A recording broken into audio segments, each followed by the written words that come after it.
ধারণা করে কথা বলা নিষেধ ইসলামে। ওয়া ইন্না যান্না লা ইউগনি মিনাল হাক্কি শাইআ, আল্লাহ বলেন ধারণা কখনো সত্যের বিকল্প হতে পারে না। আপনাকে সত্যটা জেনে বলতে হবে। আমরা এরকম সমাজে অনেক করি, অনেক আপনি পাবেন। ধরেন যে আপনাকে আপনার এক বন্ধু দেখলো, রিকশা দিয়ে যাচ্ছেন, আপনার পাশে এক নারী বসা, তো সে অনেক কিছু খারাপ ধারণা করতে পারে।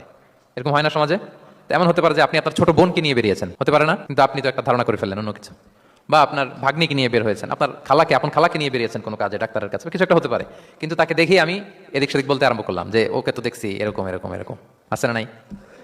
আমাদের সমাজে আমি দেখেছি যে কারো যদি ঠোঁট কালো হয় তো মানুষ ধারণা করে নেই লোকটা মনে হয় সিগারেট খায়। কিন্তু সিগারেট সেবন করা ছাড়াও কারো ঠোঁট কালো হতে পারে কি পারে না বলেন? এই যে এগুলো সমাজে প্রচলিত। বিয়ে করার পর ইমিডিয়েট যদি কেউ একটা গাড়ি কিনে বা হুন্ডা কিনে, এটা কি বলে বলেন তো? এই বোধহয় শ্বশুর বাড়ি থেকে যৌতুক নিয়ে আসছে। দেখছেন? এরকম ভুরি ভুরি আপনি সমাজে পাবেন। আন্দাজে ধারণার উপরে আমরা অনেক কথা বলে ফেলি, কিন্তু নিশ্চিত না হয়ে আপনি কোনো কমেন্টসে যেতে পারবেন না, এটা একেবারে নিষেধ।